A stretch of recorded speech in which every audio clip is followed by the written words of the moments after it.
ایک بار جبرائیل علیہ السلام نبی کریم صلی اللہ علیہ وسلم کے پاس آئے تو آپ صلی اللہ علیہ وسلم نے دیکھا کہ جبرائیل کچھ پریشان ہیں۔ آپ نے فرمایا، جبرائیل کیا معاملہ ہے کہ آج میں آپ کو غم زدہ دیکھ رہا ہوں؟ جبرائیل نے عرض کی، اے اللہ کے محبوب، کل میں اللہ پاک کے حکم سے جہنم کا نظارہ کر کے آیا ہوں۔ اس کو دیکھنے سے مجھ پہ غم کے آثار نمودار ہوئے ہیں۔ نبی کریم صلی اللہ علیہ وسلم نے فرمایا، اے جبرائیل، مجھے بھی جہنم کے حالات بتاؤ۔ جبرائیل نے عرض کی، جہنم کے کل 7 درجے ہیں، ان میں سے جو سب سے نیچے والا درجہ ہے اللہ اس میں منافقوں کو رکھے گا۔ اس سے اوپر والے 6 درجے میں اللہ تعالی مشرک لوگوں کو ڈالیں گے۔ اس سے اوپر 5ویں درجے میں اللہ سورج اور چاند کی پرستش کرنے والوں کو ڈالیں گے۔ 4تھے درجے میں اللہ پاک آتش پرست لوگوں کو ڈالیں گے۔ 3سرے درجے میں اللہ پاک یہود کو ڈالیں گے۔ 2سرے درجے میں اللہ تعالیٰ عیسائیوں کو ڈالیں گے۔ یہ کہہ کر جبرائیل علیہ السلام خاموش ہو گئے تو نبی کریم صلی اللہ علیہ وسلم نے پوچھا، جبرائیل آپ خاموش کیوں ہو گئے؟ مجھے بتاؤ کہ پہلے درجے میں کون ہوگا؟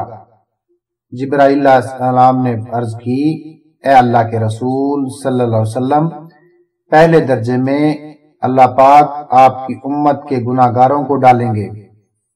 جب نبی کریم صلی اللہ علیہ وسلم نے یہ سنا کہ میری امت کو بھی جہنم میں ڈالا جائے گا تو آپ بے حد غمگین ہوئے اور آپ صلی اللہ علیہ وسلم نے اللہ کے حضور دعائیں کرنا شروع کی۔ 3 دن ایسے گزرے کہ اللہ کے محبوب مسجد میں نماز پڑھنے کے لیے تشریف لاتے، نماز پڑھ کر حجرے میں تشریف لے جاتے اور دروازہ بند کر کے اللہ کے حضور رو رو کر فریاد کرتے۔ صحابہ حیران تھے کہ نبی کریم صلی اللہ علیہ وسلم یہ کیسی کیفیت طاری ہوئی ہے، مسجد سے حجرے جاتے ہیں، گھر بھی تشریف لے کر نہیں جا رہے۔ جب 3سرا دن ہوا تو سیدنا ابو بکر صدیق رضی اللہ تعالیٰ عنہ سے رہا نہیں گیا۔ وہ دروازے پہ آئے، دستک دی اور سلام کیا، لیکن سلام کا جواب نہیں آیا۔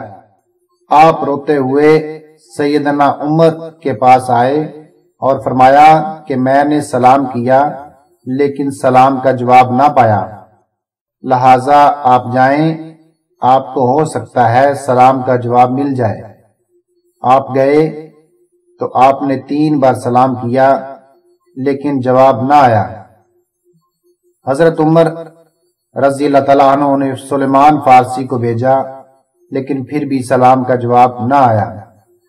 حضرت سلیمان فارسی نے واقعہ کا تذکرہ حضرت علی رضی اللہ تعالیٰ عنہ سے کیا۔ انہوں نے سوچا کہ جب اتنے عظیم شخصیات کو سلام کا جواب نہ ملا تو مجھے بھی خود نہیں جانا چاہیے، بلکہ مجھے ان کی نور نظر بیٹی فاطمہ اندر بھیجنی چاہیے۔ لہٰذا آپ نے فاطمہ رضی اللہ تعالیٰ عنہ کو سب احوال بتا دیا۔ آپ حجرے کے دروازے پہ آئیں، ابا جان السلام علیکم۔ بیٹی کی آواز سن کر محبوب کائنات اٹھے، دروازہ کھولا اور سلام کا جواب دیا۔ ابا جان آپ پر کیا کیفیت ہے کہ 3 دن سے آپ یہاں تشریف فرما ہیں؟ نبی کریم صلی اللہ علیہ وسلم نے فرمایا کہ جبرائیل نے مجھے آگاہ کیا ہے کہ میری امت بھی جہنم میں جائے گی۔ فاطمہ بیٹی، مجھے اپنی امت کی کہ گناہ گاروں کا غم کھائے جا رہا ہے اور میں اپنے مالک سے دعائیں کر رہا ہوں کہ اللہ ان کو معاف کر اور جہنم سے بری کر۔ یہ کہہ کر آپ پھر سجدے میں چلے گئے اور رونا شروع کیا، یا اللہ میری امت یا اللہ میری امت کے گناہگاروں پہ رحم کر، ان کو جہنم سے آزاد کر۔ کہ اتنے میں حکم آ گیا وَلَسَوْفَ يُؤْتِيكَ رَبُّكَ فَتَرْضَىٰ، اے میرے محبوب غم نہ کر، میں تم کو اتنا عطا کروں گا کہ آپ راضی ہو جائیں گے۔